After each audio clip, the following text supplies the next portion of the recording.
Hello, film friends, friends of film, and everyone in between. Welcome to the Film Folklore Podcast. I am Jed Props, and I am joined today by, we'll start Justin Sound. Hello. And Zoe Props. Hi. And not that we're recording these in a row, but you may notice that Chris and Joe aren't here. Zoe, where is Chris? He's just outside of the room sleeping like that. You know that sleepy time bear on the tee? Yeah. He's all comfy in his chair and he's in his little hat and pajama outfit. He had a whoopee. Yeah. Yeah. Look at him. Look at him outside the door. All tuckered out. Yeah. He's tired. So. Would you say he's pooped? Yeah. Be quiet. Don't laugh as loud because he's trying to sleep. Yeah, that's true. And of course, Joe is not with us today, as is to be expected. What was not expected is that he's actually in our own backyard at the St. Louis Cathedral by Jackson Square with a gangster named Jambalaya Jake.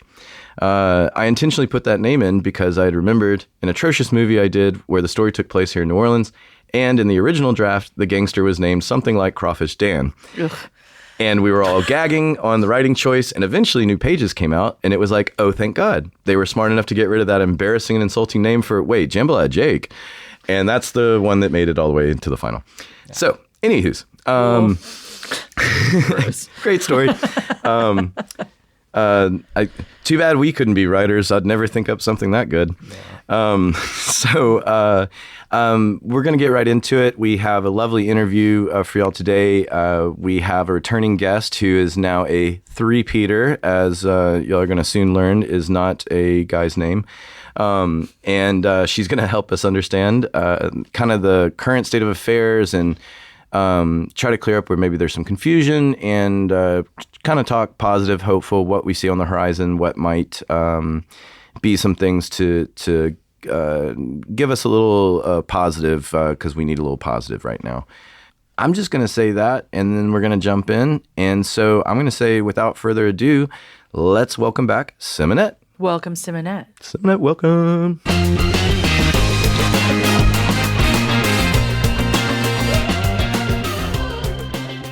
Hi, Simonette.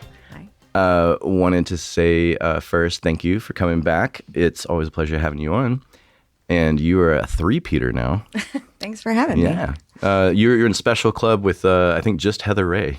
Oh, yeah? I think y'all are the only three-peaters. Oh, cool. Yeah, he keeps on saying three-peat. Oh, yeah.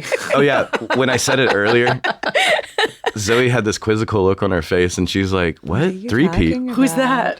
And she was thinking like a dude's name, like P-E-T-E. Oh, yeah, I guess Simonette's bringing someone. Yeah. It's our weed dealer, three-peat. Yeah. Dave told me to tell you he really enjoyed your Yo Adrian series over the summer. Oh, thank you. Yeah. No, we had a lot of fun with that. We were joking off mic, but Tony and Heather Ray kept bringing box wine, and we were like, "This is not helping us go faster." Yeah. That's great. And eventually, because I had said originally, like, we want to try to hold them to like 1 hour-ish formats and everything. And then Heather Ray goes, why? And I was like, well, I mean, it's just one of those weird podcast things. You don't really want them to go long. And that was out the window, I think, as of the first recording. Yeah. Justin just gave up. It was like, all right, these are going to be like an hour and 45. Yeah. But, I mean, that's about as deep dive as... to break down there. And that was also a fun thing because it was all new to him. And so having him go through the series for the first time with fresh eyes, and then we got to the end after going through the creeds, and when we're all trying to do a grand ranking of how we think best to worst is, it was interesting where everyone was differentiating a little bit. Yeah. But we all unanimously agreed Creed 3 is the weakest in the entire 9-movie series. And that's the last one, right? Yeah, that's currently there's a fourth one. There's a fourth one coming. Yeah. Wow. So, okay. We speculate on what that could be. Yeah. A lot to live up to. Spoiler. Yeah, right. Yeah. But yeah, that was a lot of fun. We're going to try and do little offshoot miniseries things every summer. Anyway, so having you on today, we want to sort of kind of navigate the state of the industry currently with your help and knowledge. And we're going to be positive here because I know a lot of people out there, it's been rough, obviously, for a lot of people. We know this is not sustainable in the long run. And that's what we want to attempt to sort of give that transparency, quash maybe some of the rumor mill that might be churning out there and everything, and kind of give a little hope of what we can, where we can. Because we need that right now, right? Mm-hmm. So I guess the question is where to start. And my idea was kind of to start with what has been referred to as the contraction. Mm-hmm. And that's in reference to the streamers and the studios and what's been happening above the line, which there's definitely, I think a lot of people aren't really familiar with what has been going on behind the scenes in their world. Unless you subscribe to Deadline and you get 15 articles a day, then you're very aware. But could you speak to that a little bit as far as what is the contraction that's being referred to? Yeah, so there was a content boom in I would say 2020 through 2022. Mm-hmm. And the studios were basically trying to throw everything at the wall when it came to streaming and see what sticks. Mm-hmm. And they produced a lot of content very quickly. And it was great for us because we had a lot of work. Mm-hmm. But with them, they found themselves losing money because there was so much content on the market. And B, not all of it was quality content because, you can have three things, fast, cheap, and quick. Oh, yeah.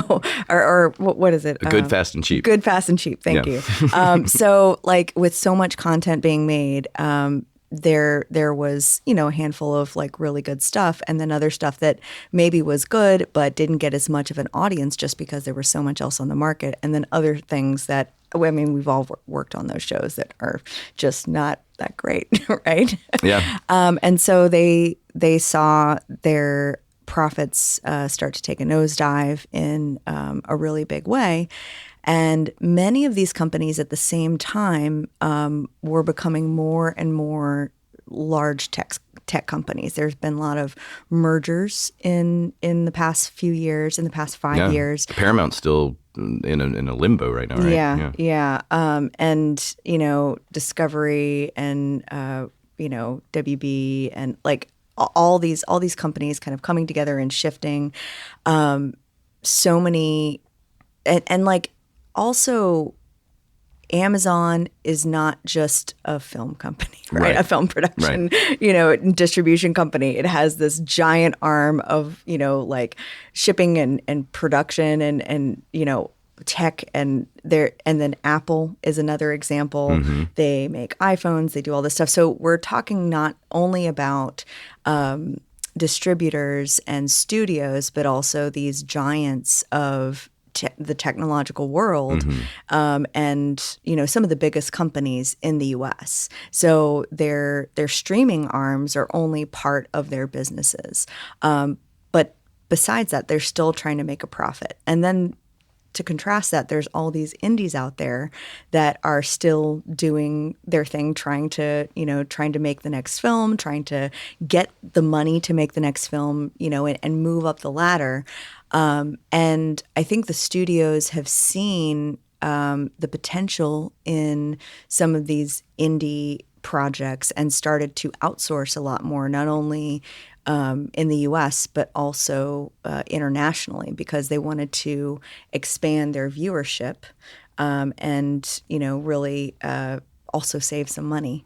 Because sometimes when you buy something that's already done, well, they can't go over budget because it's already made, right? Right, exactly. So it's just kind of a different game. So all of that, plus the difficulty in making a real sustainable profit, resulted in them kind of building this dam and just kind of stopping most production. And that was coupled with the Writers Guild strike and the Screen Actors Guild strike. And so 2023 was it was the shutdown year for us. There was very little production. The productions that did come through during the strikes were approved by the Screen Actors Guild, and were smaller, low-budget productions that were not associated with the big studios in any way. And so after those strikes were done, we had a period of thinking, oh, well, we're going to come out of this. But the studios were still trying to figure out how to turn a sustainable profit. Netflix is really the only one who has figured out how to. Yeah. And even they, like I am constantly watching the trades just as you guys are, and they are still finding ways to cut their budgets, to diversify their content. They're making more globally. Even they are being nimble in this market and trying to make the best financial decisions for their company as possible, which doesn't always work out the best for us U.S. workers, you know. After the strikes ended in 2022, it did not go back to normal, and we went into this period of like preparing for the IATSE and the Teamster negotiations, and that was a time, you know, filled with some uncertainty. But IATSE, you know, had learned from what happened the year before with WGA and SAG, and we had been having these conversations with the major studios and building on the progress that those unions made. Basing some of those conversation points on that, saying, well, you already were able to give these concessions to the WGA and SAG. Let's not spend 3 months bargaining just to get to the same point. You know, like, and also we don't want to have to go on strike. But the power that we have in negotiations is also that threat of a strike. I mean, it's just the reality of things. Right. Like if we don't come to a deal, we're not going to work together, whether it's a small contract or a large contract. So this is just a very large version of that, right? So you have to be cautious. You can't say, well, we're not going to go on strike. Everything's going to be great. Because then you lose all your power in negotiations. Yeah. But there was still some nervousness going into that. At the same time, the Teamsters were coming to the bargaining table with us, and they were talking a really big game, and there was a threat that they may go on strike as well. And their negotiations were just after ours. And so we got through negotiations. It was still fairly slow, but they had the ability to continue to work as we negotiated. And I think after the first round of negotiations, it was clear that we needed to go back to the table to resolve things. And there was definitely still the threat of a strike on the table, but we knew that there was like a light at the end of the tunnel that was possible. And so after our negotiations were resolved, it was very successful. Then the Teamsters went to the table, and after the Teamsters were done, we thought, hey, we're all going to get back to work. It's all going to be normal. And that's what we were hearing from the studios as well. And, you know, maybe part of that's on them, like a carrot to dangle at the end of the stick, you know, because we're going off of what we're hearing. But at the same time, from what I had been hearing from producers, I wasn't getting a ton of calls. Like I was getting some calls, but I was expecting those calls to ramp up once there was more security, once they felt sure. But through the winter of 2023 and beginning of 2024, it didn't pick up as much as we had expected. And so this year has really been watching the financial situations of the studios, looking at the quarterly reports, looking and seeing what the them going overseas, how that's affecting these production companies. On the one hand, yes, they're saving money in some ways, but on the other hand, it takes an immense amount of financial investment to relocate, like Marvel relocated to the UK. That takes a lot of money. Yeah. And so that's a big gamble for them long term. And even just show for show, going overseas, there's all sorts of different logistical concerns that you have to consider when you're going overseas. And I think from hearing from many of these, industry sources and producers, some of those things are starting to open their eyes a little bit. Yes. I mean, it takes a long time to develop an infrastructure. Yes. In a new place. We were one of the first in the U.S. to have tax incentives. And, it took us a while to grow our infrastructure to what it is today. Now they're going into these other places and starting fresh, and so that's square one for many places. And yes, they're building stages, they're creating vendor companies, and depending on the place and the incentives there, some places may be growing more quickly than others. And there have been existing film markets, but a lot of those film markets have not been nearly to this size. Yes. So it's a huge upscaling, exercise, if you will. In addition to that, there are, other things to consider, like visas that you need to get to have skilled workers travel abroad, different cultural differences, language barriers with local workers possibly, traveling home. A lot of the producers and actors and crew that's being flown over there, it's not just a quick weekend trip to go back and see their families, so they're gone. I just spoke to another 478 member who is about to leave his family for 9 months. Oh, wow. Yeah, to go on a film that's going to all these incredible destinations across the world. And he was telling me, I'm going to, I went to Malta last year, and I'm going to, it was all these wonderful exotic locations. I was like, are you excited? And he's like, that kind of wore off last year. Because he's been lucky enough to have the work to travel a lot. He's a Marine coordinator. But at the same time, he's like, I really just want to be with my family. And when I'm there, I'm working so many hours in a day that I don't really get a chance to feel energized enough to go and sightsee. And so I do get to see a little bit of the locale, but between the late nights and like the demands of the job, I really wish I was doing a project here in the U.S. Yeah, well, and the time differences too. If you just want to communicate with your family, Yeah. Or your coworkers in the U.S. who work at the studio. Right. There's lots of. I just had. I mentioned it briefly before, but the last thing that I did was exactly that, where roughly 60% was shot overseas and about 40% was shot here, and we were the second leg, and they came back over here full of complaints. Major customs issues.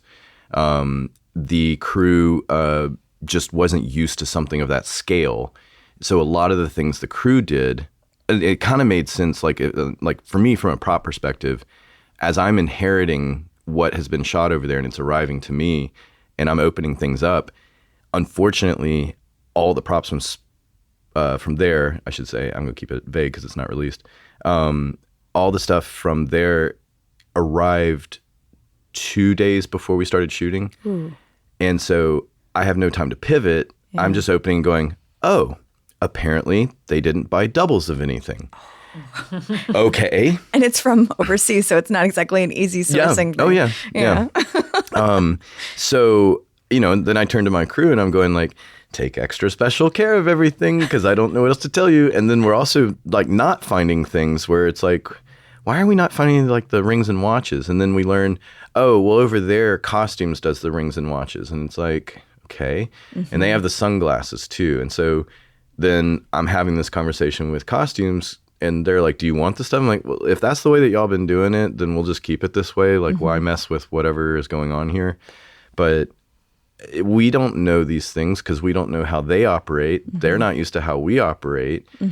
And it's an American production, but it's in a foreign country where they have their own system of how they do things. And what became very obvious is that most countries in the world, for people that don't know, they're doing projects that are 2 mil, 5 mil. Yeah. Like a $10 million movie might be a big movie in some of these countries. Yes. So some of these countries just aren't used to doing bigger shows. This was a $30 million movie. And so it was just very obvious that they had done these things. Also, this is a corporate-backed movie, so typically corporate shows come with a lot of rules and red tapes, and they're very particular about how they want things done. So you get these guidelines that, unfortunately on this show, the guidelines for rap were kind of comical because they were telling me to put things on a CD.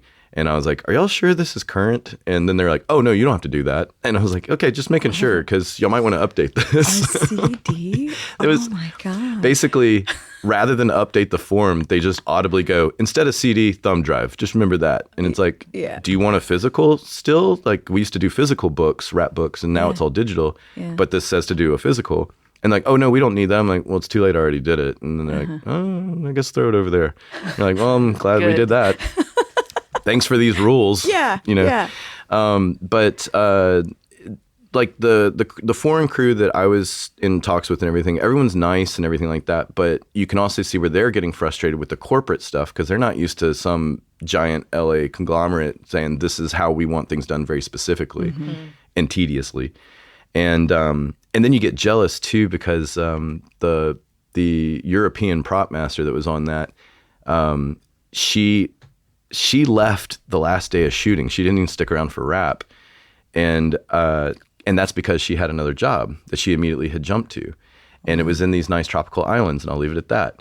And then I'm seeing in the email where she's got her new, signature tag. And then I'm just seeing like, department head on this show on these island chains. And I'm just going, yeah. And it's probably like $1.5 million or $2 million or something like that. It's not like it's a big movie necessarily, but just, hey, if I could be low budget and just traveling around to beautiful destinations, there is something to be said about that. But to your point, families, things like that obviously makes it an issue too. When we covered Jaws, because Jaws went so horrifically long, it was like triple the amount of planned days to shoot it. So you got these guys in Martha's Vineyard that were only expecting to be there for maybe a few months. They were there for like 9 months instead. And so even in that, you're reading about it and they're talking about how they're all missing their families and wanting to go home. And they're in Martha's Vineyard, which is normally a beautiful destination to go to, but they're just like, F this, like, get me home. But one of the issues that we had on that last show was customs was a big problem. Yeah.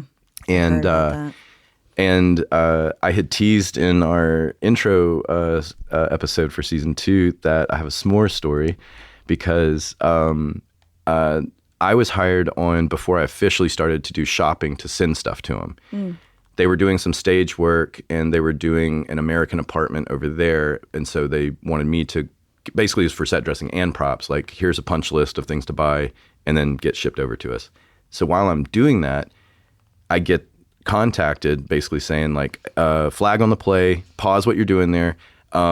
We have a bit of an emergency in these rewrites for this camping scene that's supposed to be here in North American world. They're cooking and eating s'mores, but apparently over there you can't get the basic things to make basic s'mores. Whoa. Like marshmallows are a different size. The chocolate is probably too high quality, so it doesn't melt right. Whatever. Too high quality. Exactly. Oh, man. No, it's got to be Hershey's. That makes me feel so bad for America. The chocolate is just too high quality. Yeah, exactly. So I went to Walmart and I am doing the math where it's like, okay, it's 2 people. They're supposed to be making and then cooking the s'mores. So if you're thinking they're building them, and then you got multiple takes, you get into coverage. Okay, we'll call that 40, or no, let's go higher, 60. So that gives a 30 and a 30. So that's overkill. They should definitely have plenty of stuff to do it. So I get the Hershey bars, I get the larger Stave Puffed, I get the honey made graham crackers and everything. I bought a little cooler to put in the box, and I'm packing the more sensitive stuff into the cooler, and I made sure everything's nicely done. I get it sent over there. It gets held up in customs. And now they're running. Will not be. Now they're running out of time. Oh, yeah. They're like, this shitty chocolate will not enter this country. Yeah, exactly. So now they're asking me to get specs on the items because they're having to hire a food stylist. So For example, I can tell you, good old American imperial system, a honey made is 2 inches by 8 inches before you separate the perforations. Otherwise, a 2x4. And I had to measure all of this out, send all the information with pictures and all this. They get a food stylist over there to make it. I had rush shipped that package, FedEx. It was like $1,600 to get it. It was, so like $400 something to get everything together to put in this box. $1,600. So we're already at $2,000 just to get this dumb thing over there for a dumb s'mores gag that's not going to ultimately matter anything because it's just the scene is not about s'mores. So I was trying to do the math, and I'm going like, okay, now they got a food stylist. They got to buy their ingredients, and then they got to make everything. They got their labor and all this, and they are in a foreign country, so maybe they could be on the cheaper side. But I was putting all this together, and I was going, okay, so somewhere on the low end, we're around $4K for this s'mores gag. On the high end, we're somewhere around $7K. It just really, I don't know what a food stylist is going to charge over there. Yeah. So I use that one example. It's like, yes, $4,000 on something that's $30 million is not a drop in the bucket. However, if that's one example of multiple problems and you start extrapolating that, that is a number that starts raising an eyebrow if it's across the board.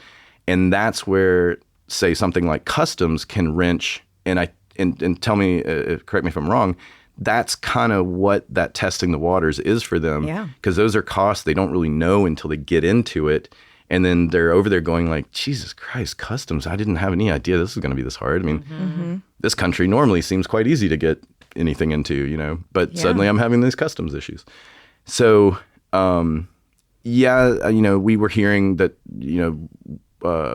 the production designer had told me what the crew was making, like at least in the art department world. And, he was like, I was shocked when I saw the payroll. And I was like, yeah, well, that's definitely a reason they're going over there. It's cheaper labor, and the materials probably for builds are cheaper, But it's those hidden costs that you're talking about is what, for me, was raising an eyebrow, because that was my first overseas.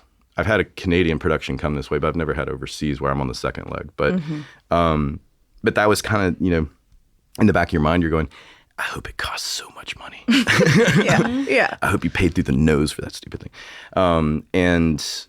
And then there's also the added problem of continuity for us, where we're now dependent on their photos, their information for things that we have to match. And, if they're not used to that and they do things their own way, now that's a new issue with this communication thing. And it kind of speaks to what you were talking about, like as far as training a crew and having them do it like in our system of things.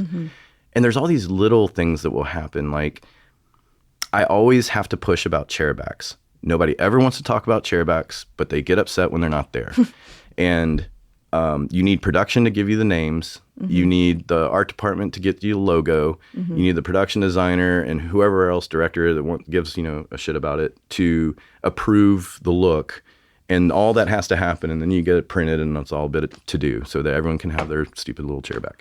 And they think it should just magically occur. Right. Without any questions. God, again about the chairbacks. And I'm like, dude, if I don't ask, y'all are going to get pissy. Yeah. So I was doing that on this show, and I'm like, where are the chairbacks? Nobody could seem to answer anything. I'm like, do I need to make new ones, or like what's going on? Production makes chairbacks in this country.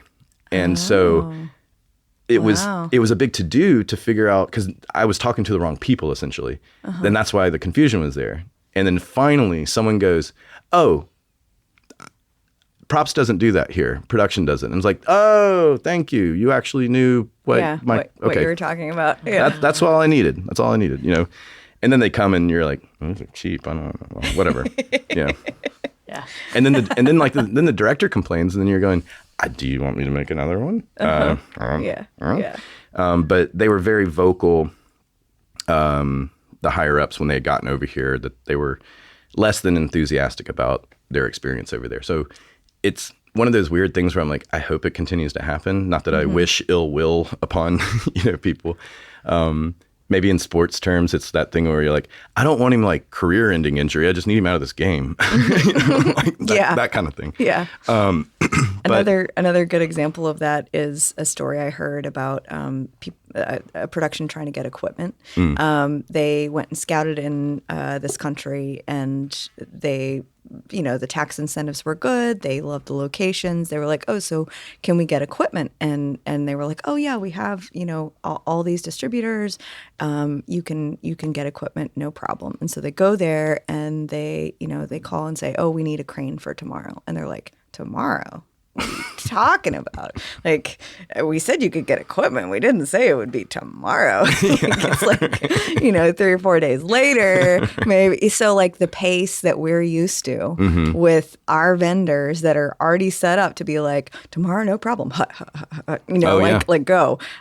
It's a little different. We're not, it's a different priority level. There are also different permits and safety regulations in different countries. And I mean, with the s'mores and the chocolate, like different quality control issues. So I think there's a lot of unforeseen costs in addition to like the normal things that you can see right away, like people need to get travel visas and airplane tickets and stuff like that. It's a lot more than that, and then there's also different requirements in different countries per the tax credits as well.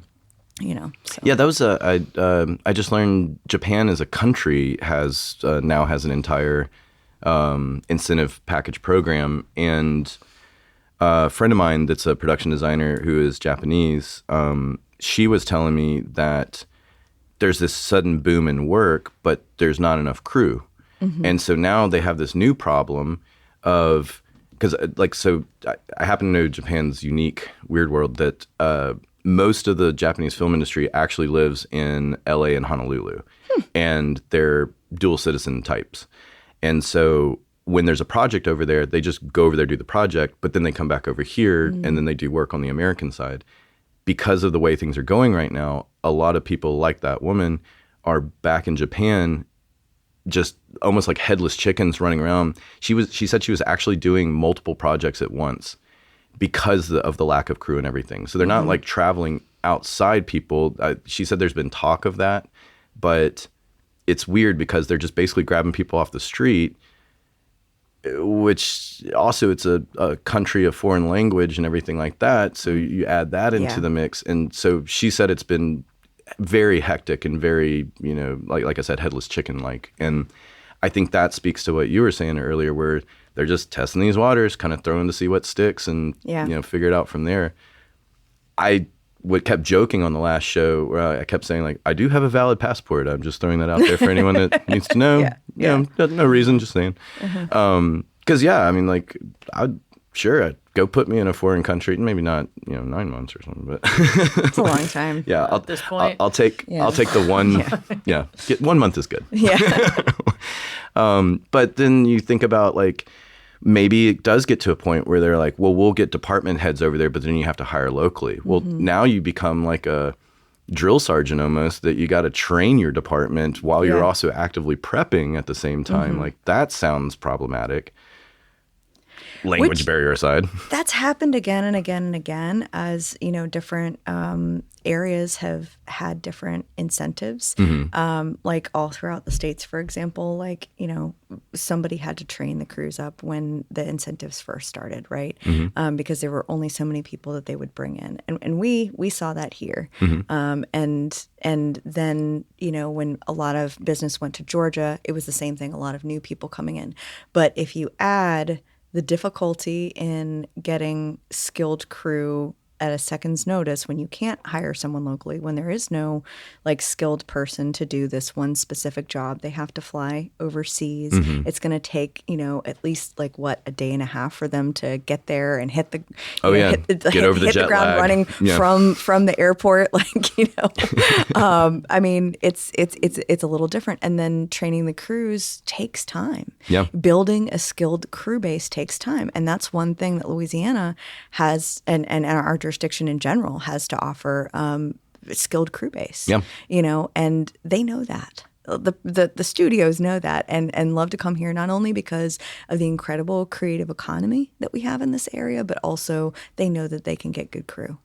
Yeah, that's I'm lucky to have witnessed that. My official start was 2002, unofficially 2001, but that's right before everything kicked off here. And so back then, when companies were testing the waters here, we would get a really big movie like Ray would come, kind of thing. And then you're excited because you can feel this is award material right here. Then you realize that doesn't mean anything to me, but you get excited at first for it. And then you're like, well, I'll be lucky if my name is in the credits. Yeah. I'm so far down this totem pole. But then there would be nothing. And then maybe an indie would come and maybe a commercial would be there. And back then, I was delivering pizza for Italian Pie. I was a background extra or a set PA, depending on how they would hire me or whatever. And when you couple all that together, there would be weeks where I'm pulling like 100-hour weeks. And even if you take inflation into account, it doesn't matter. I'd have like $600 after taxes, and I just wanted to cry. There's like, I just want to go back to school where it's safe. And, I think a BG rate on some stuff was like $45 back then. Wow. And those are major movies that were paying like 45. And then was it Runaway Jury? I got to dance back and forth where I would be on set, then I'd be BG, and then back to set PA. But then you fast forward a few years when everything got really busy here, and you really did see the experience kind of come together pretty quickly. And I think we've been very fortunate in Louisiana with that we've always been pretty solid and quick learning on the whole. And then fast forward all the way to 2017, I'm in Atlanta. Because Atlanta's so busy, now they're bringing, people like me over there because they don't have enough people. But then they'll say, but you got to hire local. And you're like, well, I'm here because there's no one local. So now here I am grabbing somebody off the street, trying to show what I can show, and so you see those cycles over time. And Atlanta at that time was very unique because they had feasted, not famined at the time. And so there was a lot of entitlement, a lot of fast ladder climbing and everything.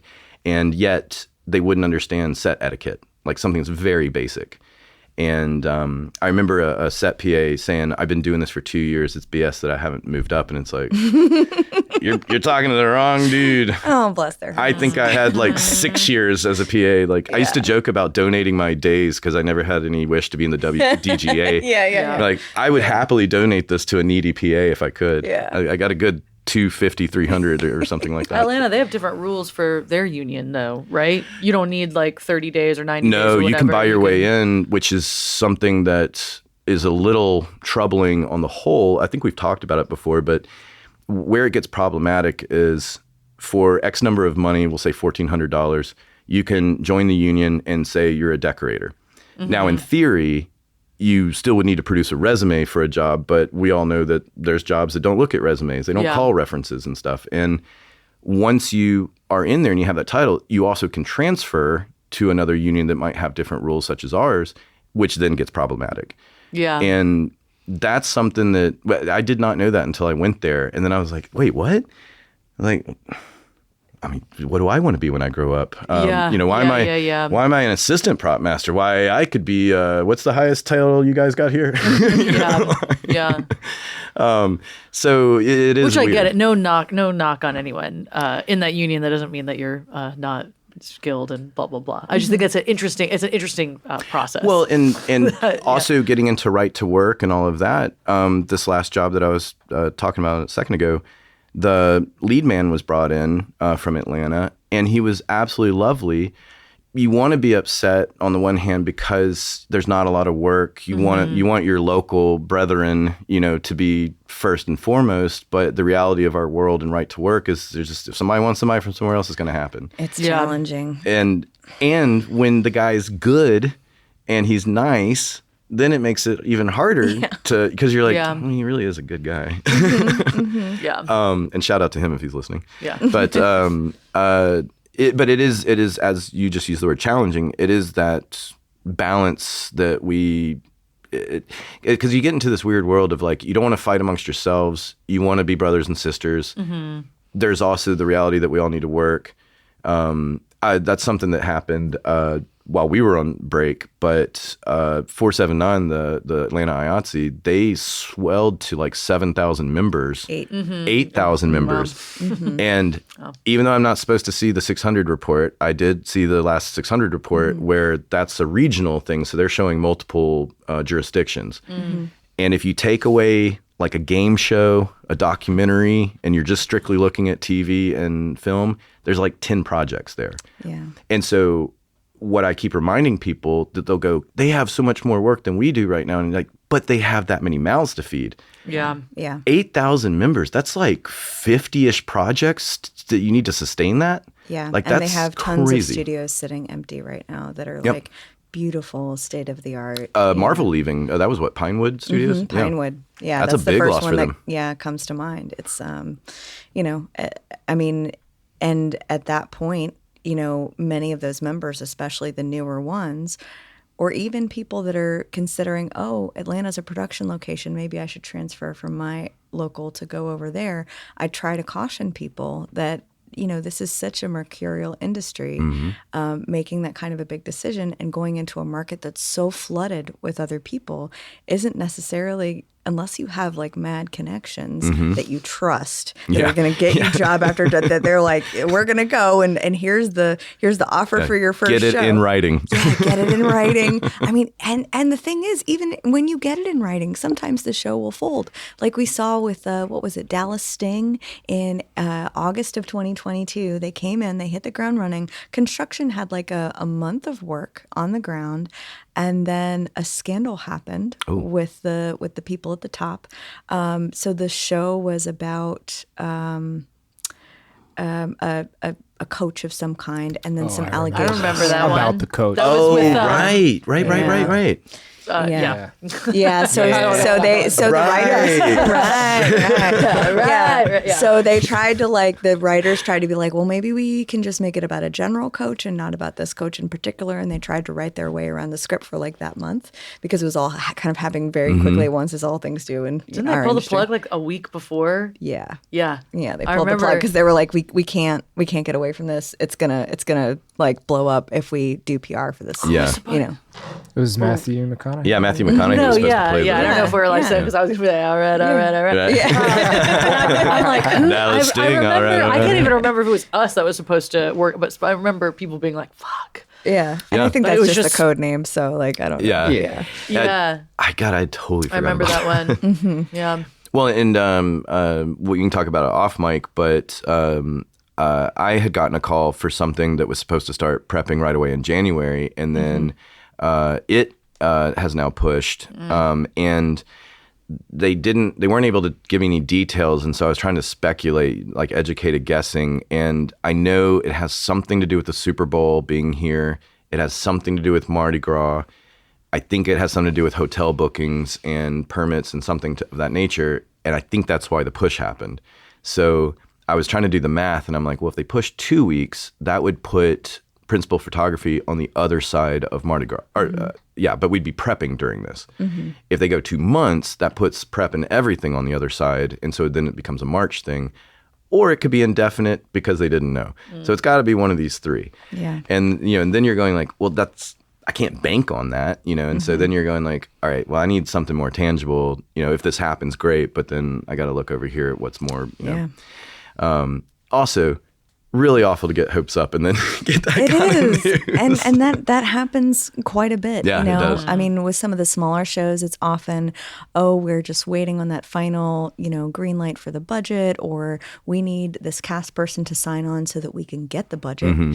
Because often the investors won't move forward unless Right. there's a big name attached. So they're prepping or pre-prepping as much as they can until they Right. have that, and then they have to push if they don't get it in time. Or money doesn't get locked in. Yeah. And then with bigger shows, things like hotel bookings and I mean Super Bowl, it's going to be very difficult to get a hotel here in town. Oh, I'm sure prices are also inflated, even if you can get it. The Super Bowl's here? Yes. Yeah. Oh, Yeah. I don't know, man. they've been Yeah, that's what I was prepping talking about all year. earlier. What Man. is that? They've been prepping all year. Don't worry, the homeless will be out of sight, so no one gets offended. Oh, thank God. Yeah, they have a whole clean zone throughout the city that they've been prepping and repainting and God, repaving have I been the living streets. under a rock? Yeah, You probably just thought it was normal construction we're behind on. I don't know. Yeah. I mean, we Sure, have that makes sense. yeah. something about building all of this heavy concrete structures on this soft ground is not a great model for because we're below sea level, just little things like Yeah, that. why not? Yeah. I've often joked that it doesn't matter what kind of apocalypse. It could be any kind, or it could be water levels rising, whatever.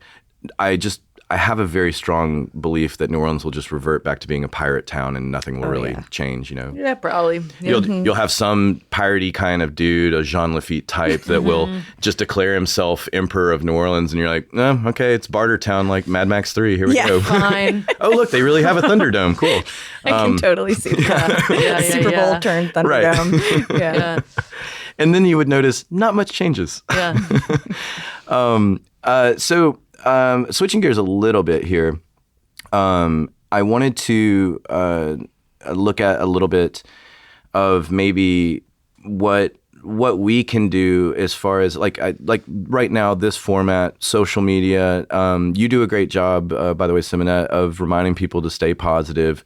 When we're being called upon to talk to our local politicians and everything like that, even though maybe internally you have a lot of animosity for things going on, not to vocalize that, stick to the talking points, keep these things. And whether we're talking about this format or like your own personal social media, or maybe some other things that we can talk about as well, like trying to get this message out and make it more public feels like the safe course of action, where we're not being condescending. We're not being, pointing, targeting, as much as we're saying, hey, everybody, y'all need to be aware of this. Like, this is a thing, and this is not sustainable. Obviously, people have already been hurting, suffering, as a lot of our brothers and sisters have been. But it's not like these studios don't know that this is happening. And so I don't know if maybe part of this question to you is, what's their end game if there's no crew? Are they just banking that, I'll just go shoot in Wisconsin and figure it out, kind of thing? Or they'll be back, like some kind of Scarface, what was it, Michelle Pfeiffer with the Quaaludes? She'll be back. But a couple Quaaludes.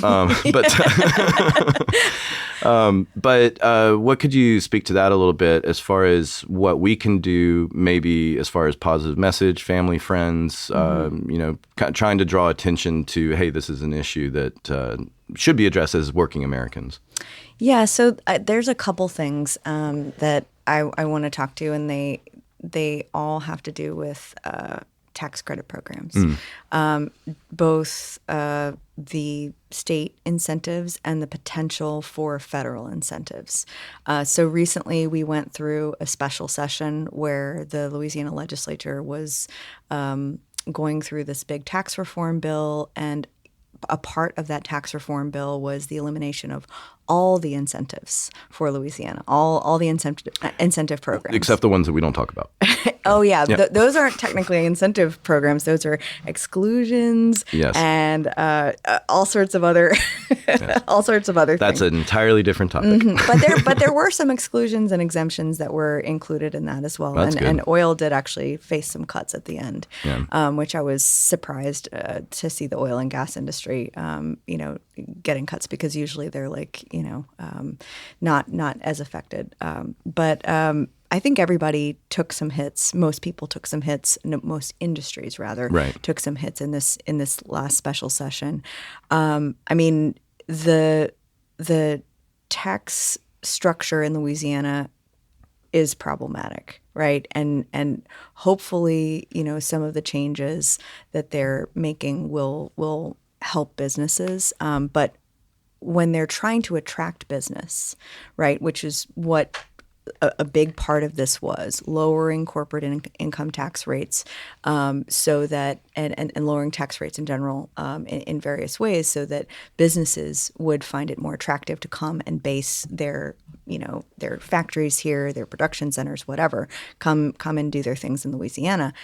Why get rid of an industry that already creates 10 to 15,000 high-paying jobs per year? that already supports many local vendors, that when we roll into any city, buying up the hotels, patronizing the restaurants, going to all the, local businesses for antique props. Local shopping. Yeah. I mean, there's so many different ways buying lumber. And like we've been through 33 different parishes throughout the state in the past 5 years. I mean, many legislators are under the misconception, and we've been trying to educate them that, it's not just, below the I-10. It's not just New Orleans. It's all across the state, and it affects all across the state. I mean, case in point, Shreveport right now, Curtis Jackson is G Unit. Yeah, G Unit. He's like, starting a whole production company up there with his new lease with Millennium. So we have a lot going for us as an industry already, and a lot to offer the state of Louisiana. And it's comprised of Louisiana residents. I think another misconception is they think that it's a bunch of Hollywood people coming in and like trying to take advantage of Louisiana tax money, but it's not. And also the politics too that can get in the way of things, where it's like we're a liberal industry by nature.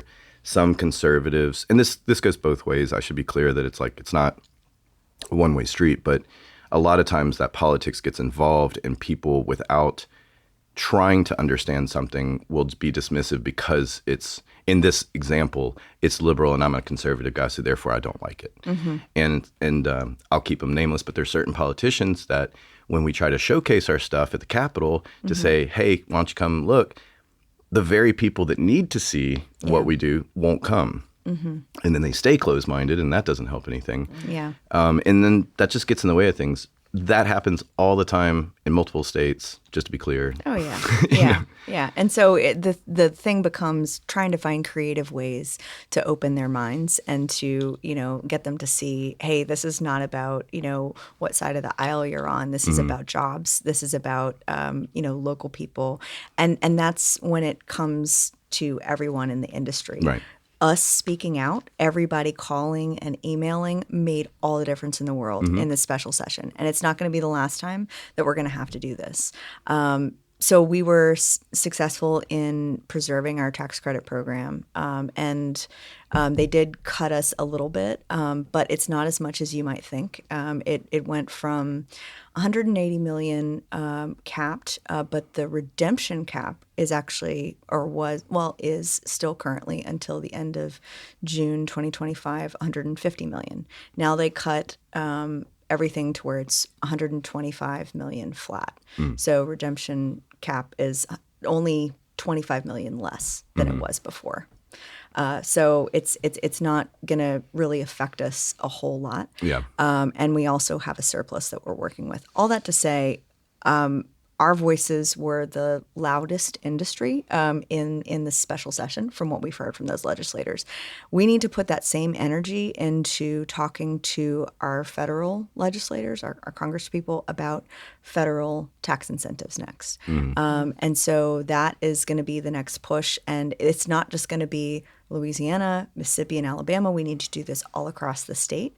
I have a meeting with the business agents of all the other IATSE locals in the ASA regions to talk about this and to get them to, meet with their film commissioners and start meeting with these politicians and pushing for these federal incentives because that is going to come up next year. And it would be, financial incentives for U.S.-based productions, for hiring U.S. workers, for using U.S.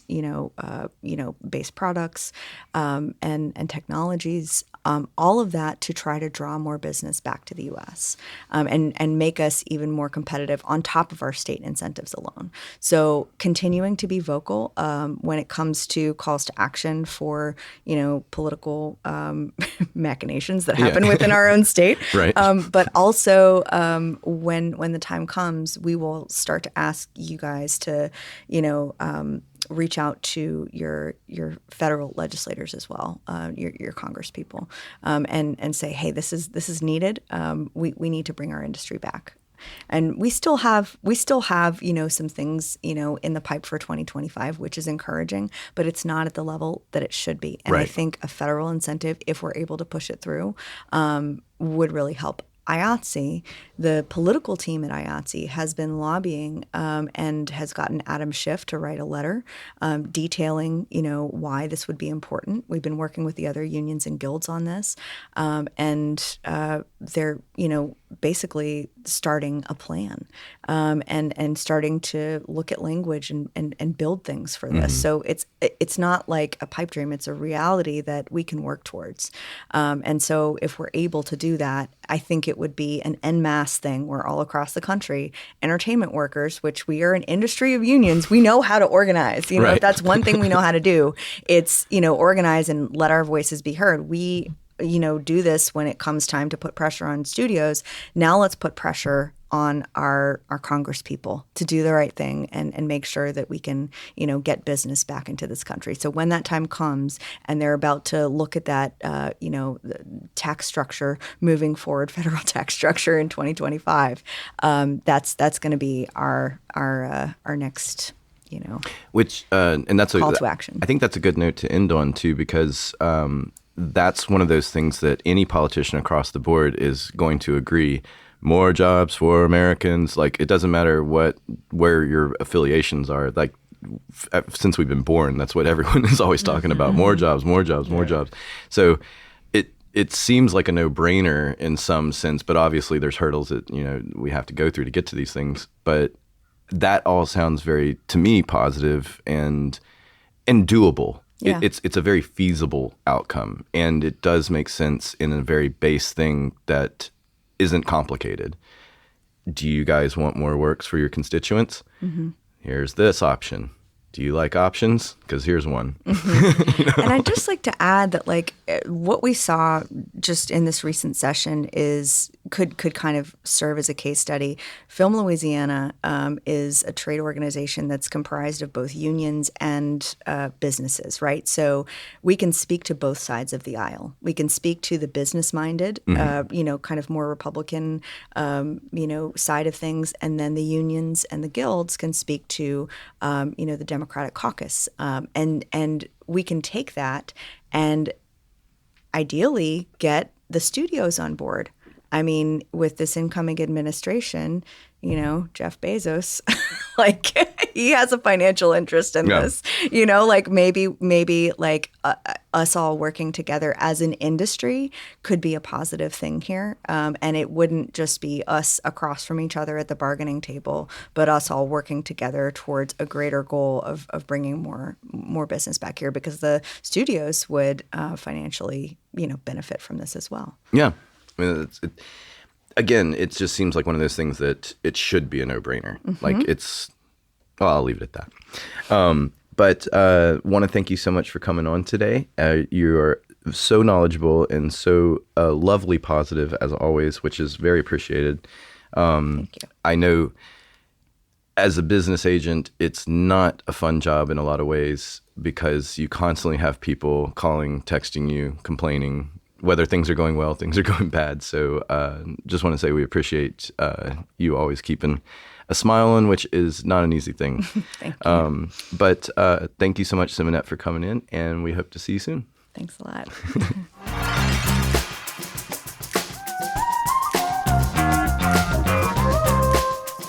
All right. That was pretty fantastic and very cool. What did y'all think about that? What a voice. Besides all the other stuff she had to say, I was like Simonette's voice. Yeah, Very she has a soothing. great voice. She does have a very good soothing. voice. Yeah. Yes. She could definitely DJ smooth jazz. Well, not an issue. Or fill in for Terry Gross. Yeah, or late night talk Once shit. in a Yeah, while. definitely. Really a great voice for keeping a bunch of union members calm. Right. Exactly. Yeah.